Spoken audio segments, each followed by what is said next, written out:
You're never going to believe me. No matter how loud I shout, no matter the evidence I show you, you'll call me crazy." They all did. My wife, my colleagues, even the men who swore to protect the truth. But I'm used to it now. Loneliness is my only companion, and fear is my only comfort. If you're hearing this, it means it's already happened. That they got to me. So listen carefully. Because this is the last chance for anyone to know what really happened on the moon. What NASA hid from us. And why? My name is Dr. Mateo Connor, and I used to be a man of science. A respected scientist at NASA's Jet Propulsion Laboratory, working with astronomical data, analyzing both old and new lunar missions. It was a quiet, predictable job. Until that night. That damn night that changed everything. I was working. Late, as I always did, reviewing declassified files for a routine project about the Apollo 17 mission. Or at least that's what I thought. When I opened a folder marked Restricted Limited Access, I knew I had stumbled into something far bigger than I could have imagined. The video was grainy, shaky, as if it had been filmed in a hurry. The camera showed the usual lunar surface, gray, dusty, endlessly silent. But something was wrong. Something different. At first I thought they were shadows cast by the starlight. But then I saw them, moving slowly, almost imperceptibly, in the background. Tall, thin figures, their humanoid forms distorted by something that didn't seem natural. Their skin was white, so pale it seemed to absorb all the light around them. And their eyes. My God, their eyes were black. Not just dilated pupils, but completely black, without irises, without shine. Like empty voids sucking away any hope of logic or reason. I froze right there, sitting at my desk, unable to look away. The figures moved strangely. Their movements, too fluid, as if defying physics. They weren't wearing spacesuits, nor any kind of protection against the lunar environment. They simply walked, almost gliding, as they observed something outside the frame. The camera shook violently when the astronaut holding it started to back away, his breathing echoing in panic inside his helmet. "They see us," he whispered, his voice filled with terror. "They know we're here." Then the video cut off, abruptly. I closed the file immediately, my hands shaking so much I could barely move the mouse. I thought it might be some kind of prank. Maybe a simulation created by some bored technician. But something inside me knew it wasn't. Those images were real. Dangerously real. I went back to the main directory, trying to find more information about the origin of the video. But the folder had disappeared, as if it had never existed. In the days that followed, I began to notice strange things. People looked at me differently in the corridors of NASA. Whispers stopped when I passed by. I received unexpected invitations to meetings with supervisors who had never shown interest in my work before. They spoke in codes, vague phrases about national security and preservation of scientific integrity. But I knew what they were, saying, "Shut up, don't ask, don't find out." But how could I stop? That video kept replaying in my mind, every detail seared into my memory. I began to investigate on my own, digging through old files, cross-referencing data no one else wanted to touch. I uncovered fragmented records of Apollo 11 communications that were never released to the public. Truncated transcripts, words erased. Neil Armstrong mentioning something beyond the crater during his initial walk. Buzz Aldrin muttering about eyes watching us shortly before temporarily losing contact with Houston. No one ever explained those gaps. That's when I started noticing changes in the people around me. Colleagues I'd known for years seemed different. Their eyes. Always their eyes. Sometimes, when the light hit them just right, they looked too dark, too opaque. And there were those who simply vanished without explanation. Transferred, they said. Others returned from recent missions with strange behaviors. Inappropriate laughter, memory lapses, an unusual obsession with lunar maps. I began to suspect that some of them were no longer human, that they had been replaced. My paranoia grew, exponentially. My wife, Claire, was the first to notice. She tried to help at first, attributing my behavior to work stress or sleep deprivation. But when I started waking up screaming at night, muttering about the black eyes, she lost patience. "You're losing your mind, Matteo," she said one morning, as I rummaged through crumpled papers and scribbled notes on the kitchen table. "This has to stop. Whatever you think you saw, it's not worth destroying our lives over." I tried to argue, to beg her to believe me. But she had already decided. That same afternoon she left, taking with her our photos and memories. Part of me knew it was inevitable. I was alone in this. Completely alone. But I couldn't give up. Not after what I found that fateful night. I gathered everything I could. Transcripts, radio recordings, enlarged photographs from later lunar missions. In some of them, if you looked closely enough, you could see indistinct shapes in the background. Silhouettes that shouldn't have been there. Then there were the medical reports of the returning astronauts. Accounts of chronic insomnia, persistent hallucinations, severe depression. Many of them died young, victims of suicide or rare diseases. NASA always called it accumulated stress, but I knew better. They had gotten too close to the truth. Now, as I write this in an improvised hideout, surrounded by walls covered in notes and photographs connected by red strings, I know my time is running out. They are hunting me. I can already feel their black eyes watching me, even through the shadows. But I still have one thing they want, the evidence, the truths they tried to bury. If you're hearing this, it means I've failed, that they found me. But remember this. The moon isn't ours. It never was. They're up there, waiting, watching, planning, and one day they will return. I can't sleep anymore. Every time I close my eyes, I see them. The figures from the video. Their pale, gaunt faces staring back at me. Their black eyes empty yet full of malice. They don't move like us. They glide, almost as if they're floating just above the ground, defying gravity in a way that shouldn't be possible. And their silence, it's deafening. No footsteps, no breathing, no sound at all. Just the feeling of being watched, constantly, relentlessly. The deeper I dug into the files, the more I realized how far this conspiracy went. It wasn't just about hiding evidence or covering up mistakes.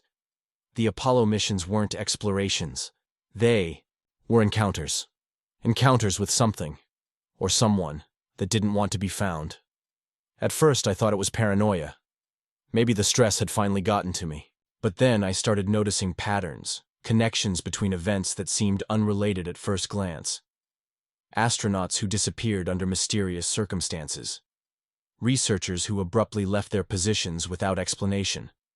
Entire projects shut down overnight, their findings classified beyond anyone's reach. One name kept appearing over and over again. Project Artemis.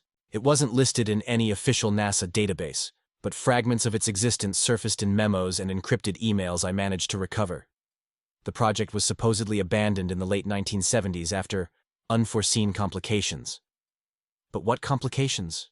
What could have possibly happened on the moon that would make the most powerful space agency in the world turn its back on lunar exploration entirely? Then I found it. A recording buried deep within an archive labeled Eyes Only. It was audio from Apollo 18, a mission NASA swore never happened. The voices were distorted, the transmission filled with static, but the words were clear enough to send chills down my spine. "This isn't right," one astronaut said, his voice trembling. "They're here. Everywhere. We can't fight them." "Stay calm," another voice replied, though it wavered with fear. "Just keep moving. Don't look directly at them." And then came the screams. High-pitched, guttural, unlike anything I'd ever heard before. The kind of sound you might expect from an animal being torn apart piece by piece. The transmission ended abruptly, replaced by silence so heavy it felt suffocating. That night, I couldn't stay in my apartment. I packed what little I could carry, and drove aimlessly until I reached an old motel on the outskirts of town. The rooms smelled of mildew and cigarette smoke, but it didn't matter. All I cared about was putting distance between myself and whatever was watching me, because I knew, I could feel it. They were closing in. It wasn't long before strange things began happening around me. Lights flickered when I entered rooms. Shadows moved where there should have been none. Once, while eating dinner at a diner, I caught sight of a man sitting across the room. His face was hidden beneath a hood, but his hands rested on the table. long, skeletal fingers tapping rhythmically against the wood. When he turned slightly, revealing just a glimpse of his profile, I froze. His skin was deathly white, his eyes completely black. He stared at me for a moment, then smiled, a slow, unnatural grin that made my blood run cold, and walked out without a word. After that, I stopped trusting anyone, not even strangers. Everyone could be one of them, replaced, controlled, watching. Desperation drove me to take risks I wouldn't have considered before. I hacked into restricted servers, broke into secure facilities, anything to uncover more information. One breakthrough came when I accessed footage from a secret reconnaissance satellite orbiting the moon.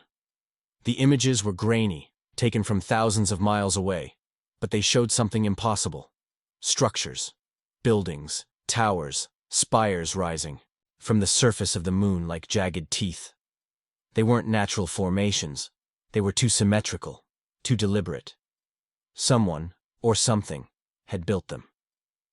But the most disturbing part came later, when I zoomed in on certain sections of the footage. Tiny figures moved among the structures, their movements fluid and eerie. Some carried objects that glinted faintly in the sunlight. Others stood still, as if guarding the area, and every single one of them had those same black eyes. That's when I understood. The moon wasn't uninhabited. It hadn't been for millions, maybe billions of years, and whatever lived there wasn't friendly. They weren't interested in diplomacy or coexistence. They were predators, hunters, waiting patiently for the perfect moment to strike. As days turned into weeks, my grip on reality began to slip. Hallucinations plagued me constantly. Sometimes I'd see flashes of the moon's surface in reflections, on windows, mirrors, even puddles of water. Other times I'd hear whispers, faint but insistent, urging me to look closer, to see the truth. Once, I woke up clutching a pen in my hand, pages of my notebook covered in frantic scribbles written in a language I didn't recognize, symbols that pulsed faintly under the dim light of my bedside lamp. My isolation grew unbearable. Friends stopped answering my calls. Colleagues avoided me like I was contagious. Even Claire refused to meet me when I begged her for help. "You're obsessed, Matteo," she said during our last conversation. "Whatever you think you've uncovered, it's destroying you. Let it go." But I couldn't let it go. Not now. Not when I was so close to exposing the truth. The final straw came when I discovered surveillance footage of myself outside NASA headquarters. I hadn't remembered being there, but the timestamp matched a day I'd spent wandering aimlessly, trying to piece together fragmented memories. In the video, I appeared disoriented, muttering to myself as I paced back and forth. But behind me, barely visible in the shadows, stood a figure. Tall, thin, its head tilted unnaturally to one side. Its eyes locked onto mine through the camera. Lens.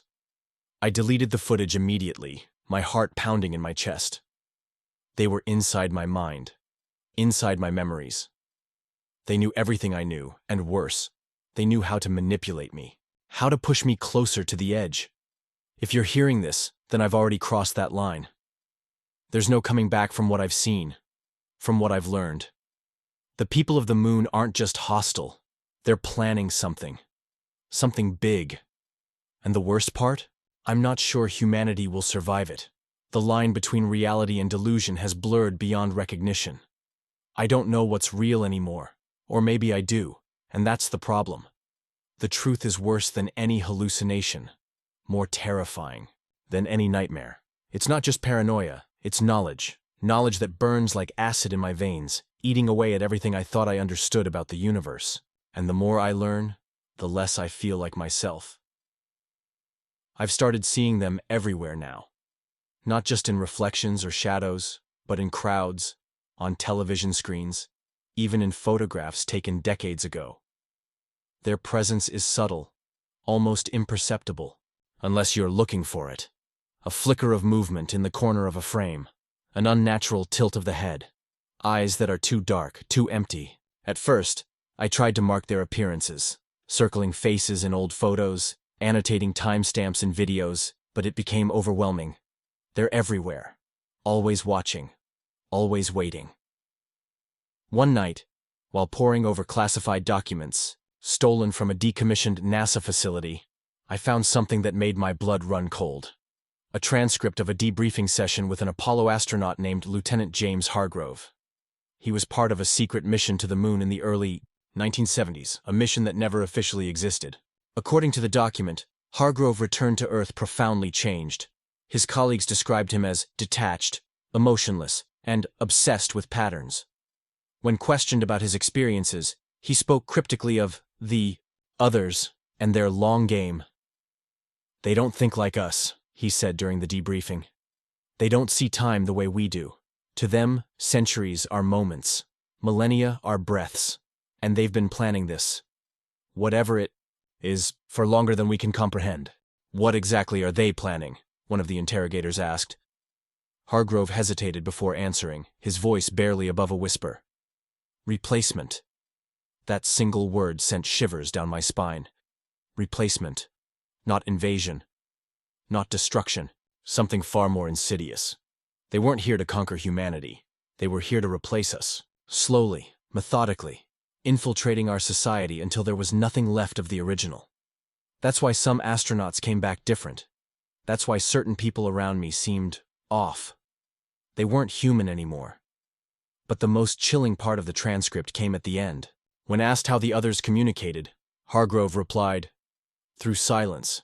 Through absence. You won't hear them coming. You'll just wake up one day and realize they've already taken everything that mattered."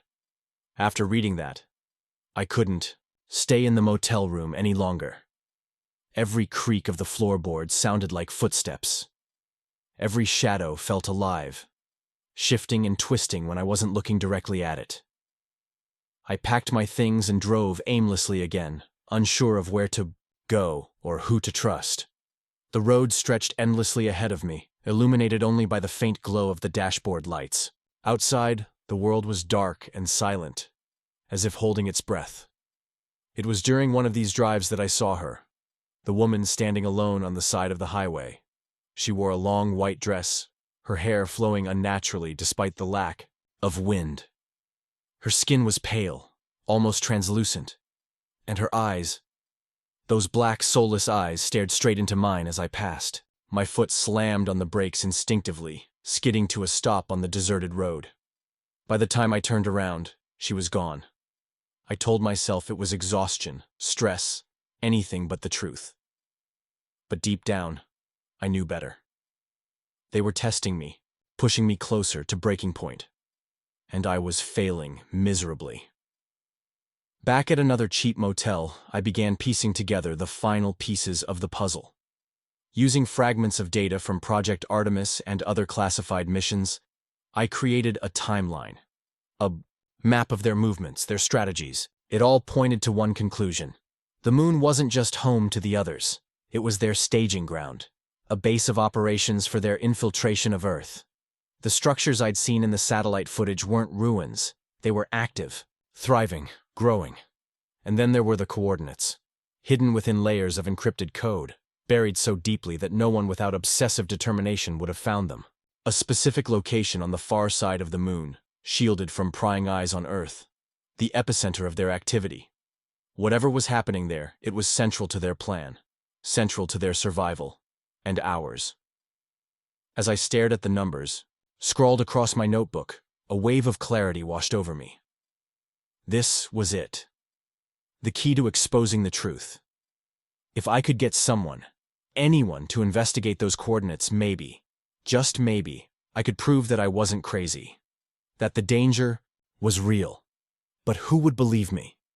Who would risk everything to confront something so incomprehensible? I decided to try one last person, Dr. Evelyn Hart, a former colleague at NASA who had worked briefly on lunar geology before retiring under mysterious circumstances. She was brilliant, skeptical, and fiercely independent, the kind of person who might actually listen. I tracked her down to a remote cabin in the mountains, where she lived off-grid, cut off from the rest of the world. When I arrived, she greeted me with suspicion, her sharp eyes scanning me like she could read my thoughts. "You look terrible, Mateo," she said bluntly, stepping aside to let me in. "What happened to you?" "I wish I could say it was stress," I replied, collapsing into a chair by the fire. "But it's bigger than that. Much bigger. For hours, I explained everything. The video, the transcripts, the sightings, the coordinates. At first, she listened skeptically, raising an eyebrow at every claim. But as I laid out the evidence, spreading papers and photos across her coffee table, I saw doubt creeping into her expression. Finally, she leaned back, rubbing her temples. "Let's assume for a moment that you're right," she said slowly. "What do you expect me to do about it?" "Help me broadcast the coordinates," I urged. "Send them to every news outlet, every scientist, every government agency you can think of. If enough people demand answers, they'll have no choice but to investigate." She hesitated, weighing the risks. Then, after a long pause, she nodded. "All right, I'll help you. But if this goes sideways, don't say I didn't warn you." We spent the next few days compiling everything, videos, images, documents, into a single, irrefutable package. Just as we were about to send it out, the power went out. The generator sputtered and died, plunging the cabin into darkness. Outside, the wind howled eerily through the trees. "They're here," I whispered, gripping the edge of the table. Evelyn grabbed a flashlight, her hands steady despite the tension in the air. "Stay calm, we don't know that for sure." But we did. Moments later, a loud knock echoed through the cabin. 3 deliberate taps, followed by silence.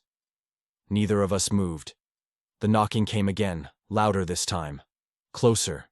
When the door creaked open, revealing a figure silhouetted against the moonlight, I knew it was over.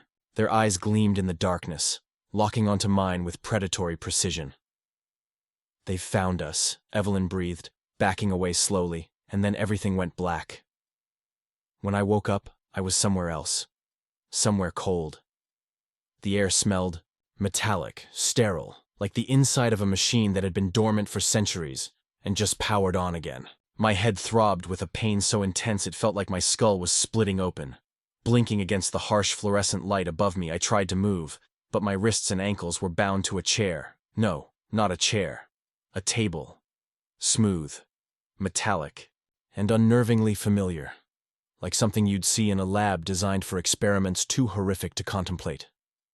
"Dr. Connor," a voice said, calm and measured, cutting through the haze in my mind. It wasn't human, or at least, it didn't sound entirely human. There was an echo to it, as if multiple voices were speaking in perfect unison, layered over one another. "You've been quite troublesome." I turned my head slowly, straining against the restraints, and saw them. 3 figures standing in the shadows near the edge of the room. Their pale, elongated forms seemed to shimmer faintly, as though they existed halfway between dimensions, and their eyes, those endless black voids, stared at me without blinking, without emotion. They weren't here to reason or negotiate. They were here to end this. "Where's Evelyn?" I demanded, my voice hoarse and trembling. "What did you do?" "To her." One of the figures tilted its head slightly, almost curiously, as if studying an insect pinned to a board. Then, without warning, the figure stepped forward, moving closer until it loomed over me. Its movements were unnatural, too smooth, too deliberate, defying any sense of physics or biology. Up close, I could see details I hadn't noticed before. Tiny cracks running along their skin like fault lines. Faint traces of luminescence pulsing beneath the surface. Whatever these things were, they weren't fully solid. Or maybe they were more than solid. Beyond solid. "You misunderstand," the creature said, its voice reverberating inside my skull rather than reaching my ears. "She is safe, for now. But you have meddled where no human should tread." "I didn't ask for this," I shouted, struggling against the restraints. "You're the ones who invaded our world. You're the ones hiding on the moon, plotting whatever sick game you're playing." The figure paused, tilting its head again. This time, there was something almost amused about its posture, though its expression remained blank. "Invaded? No, Dr. Connor. We were here first, long before your kind crawled out of the oceans, long before your fragile civilizations rose and fell like waves upon the shore. The moon was ours, and it will be ours again." My stomach churned at the implication. Humanity wasn't being invaded. We were being evicted, replaced, erased. Everything we thought we knew about history, about our place in the universe, was wrong. So horribly wrong. And what happens next? I spat, trying to mask my fear with anger. You wipe us out? Start over? The figure leaned down, its face inches from mine. I could feel the chill radiating off its skin, seeping into my bones. No, that would be wasteful. Instead, we assimilate, adapt, improve. Your species has potential, though it is raw and untamed. With guidance, you may yet serve a purpose. But individuals such as yourself— It trailed off, straightening up.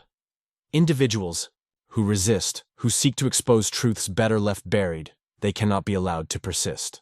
Before I could respond, the door behind them opened, and two more figures entered, dragging someone between them. Evelyn. Her face was pale, her lips cracked and bleeding, but she was alive, at least for now.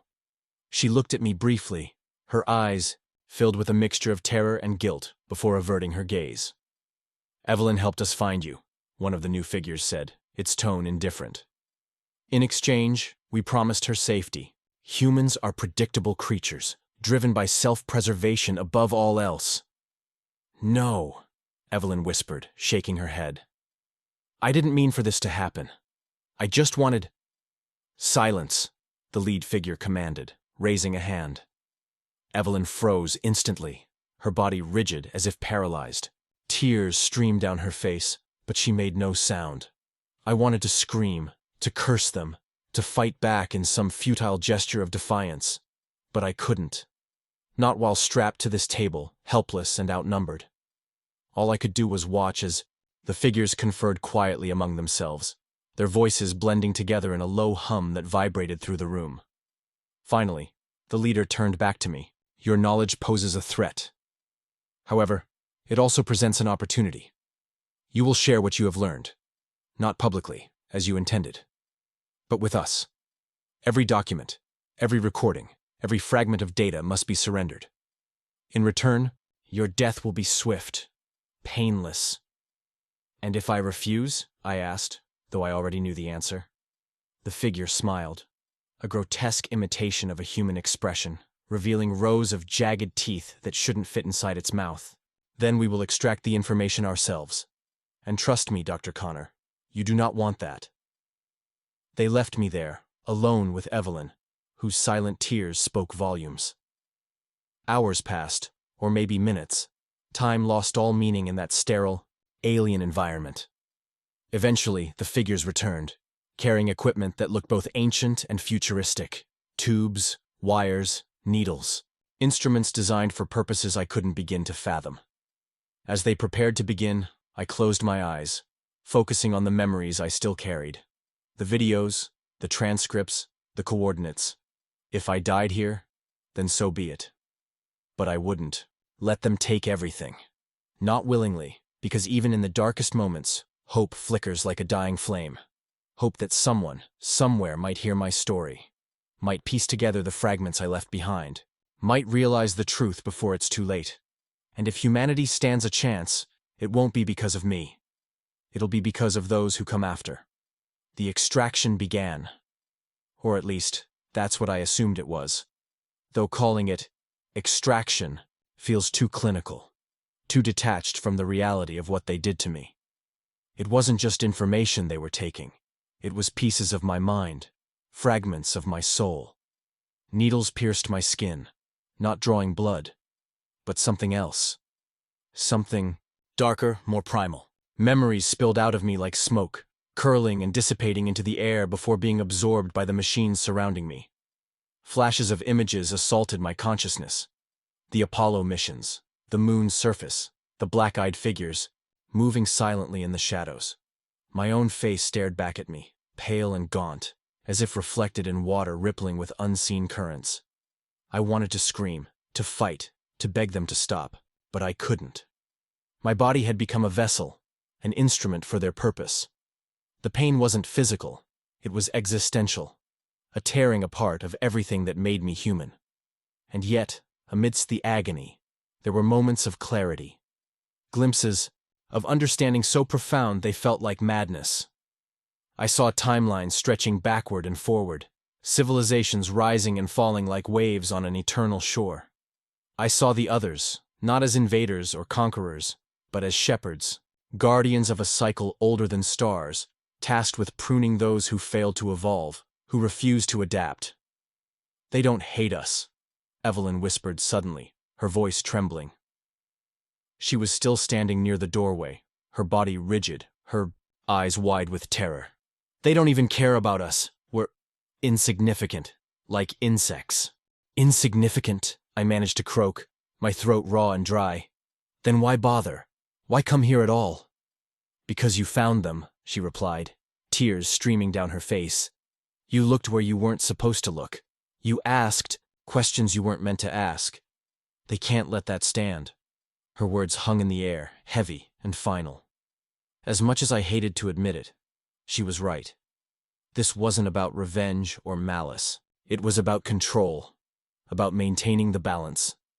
Humanity had crossed a line, not through malice, but through curiosity, through our insatiable need to explore, to understand, to conquer.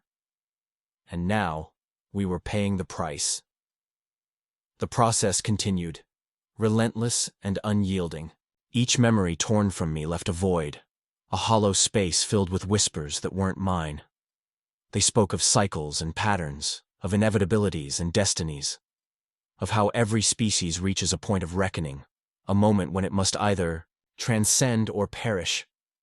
I realized then that the others weren't just watching us, they were waiting for us to prove ourselves worthy, to show that we could rise above our instincts, our fears, our limitations, but we hadn't, not yet. As the last remnants of my identity slipped away, I caught one final glimpse of Evelyn. Her gaze met mine, and for a brief second, I saw not fear, but pity. Pity for me, for herself, for all of humanity. Then, without warning, the room dissolved into darkness. When I awoke again, I was no longer in the sterile chamber. Instead, I found myself lying on the cold, dusty surface of the moon. Above me, Earth hung suspended in the blackness, its blue and green hues glowing faintly against the void. For a moment, I thought I was free, that somehow, impossibly, I'd escaped. But then I noticed the others, hundreds of them, thousands. Their pale, elongated forms stretched across the horizon, their black eyes gleaming under the dim light of distant stars. They didn't move, didn't speak. They simply watched, waiting for something, and then I understood. I wasn't free, I was part of them now, a fragment of their collective consciousness, a shard of their ancient intelligence. Everything I had been, Dr. Matteo Connor, scientist, husband, man, was gone. Replaced by something else, something alien.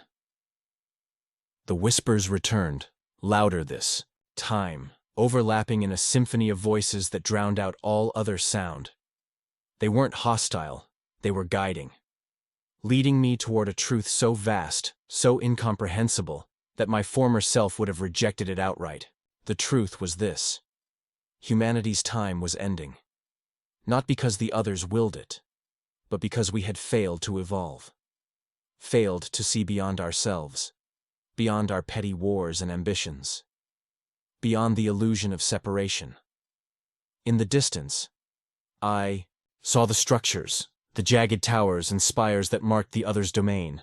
They pulsed faintly, as if alive, radiating a low hum that resonated deep within my core. As I approached, I felt no fear, no resistance, only acceptance. Because I knew now that this was inevitable. Necessary, even. If you're hearing this, if any part of me remains to tell this story, then know this: the moon isn't ours. It never was. And soon, neither will the Earth. The others aren't coming. They're already here. Watching, waiting, preparing. And when the time comes, they will act not out of hatred or cruelty, but out of necessity, to preserve the cycle, to ensure that life, in whatever form it takes, continues. So listen carefully.